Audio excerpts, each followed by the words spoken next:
गडचिरोली जिल्ह्यात 14 वर्षानंतर मनसेचे प्रमुख राज ठाकरे हे गडचिरोली जिल्ह्यात आज येणार आहे। 12:30 वाजता राज ठाकरे यांचे आगमन गडचिरोली जिल्ह्यातील इंदिरा चौकात होणार। प्रत्येक ठिकाणी मोठमोठे बॅनर जे आहेत ते दृश्यामध्ये आपण बघू शकतो। कशा प्रकारे राज ठाकरेंच्या स्वागतासाठी मोठ्या प्रमाणात बॅनर आणि झेंडे जे आहेत ते लावण्यात आलेले आहे। आणि 14 वर्षानंतर गडचिरोली जिल्ह्यात आगमन होत असल्यामुळे मनसे कार्यकर्त्यांमध्ये मोठा उत्साह आहे। आणि या भागात गडचिरोली जिल्ह्यातील पदाधिकाऱ्यांची बैठक घेणार आणि कार्यकर्त्यांसोबत चर्चा करणार आणि जवळपास 1 ते 1:30 वाजेपर्यंत ही चर्चा चालणार।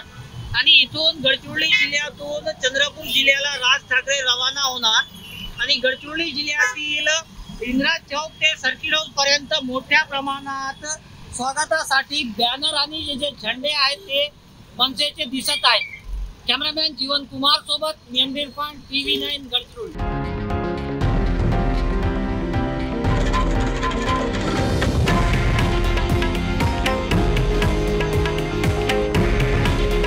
हे आहे देशातील नंबर 1 न्यूज नेटवर्क आणि आपण पाहत आहात TV9 मराठी। काळजी तुमची, हित महाराष्ट्राचं।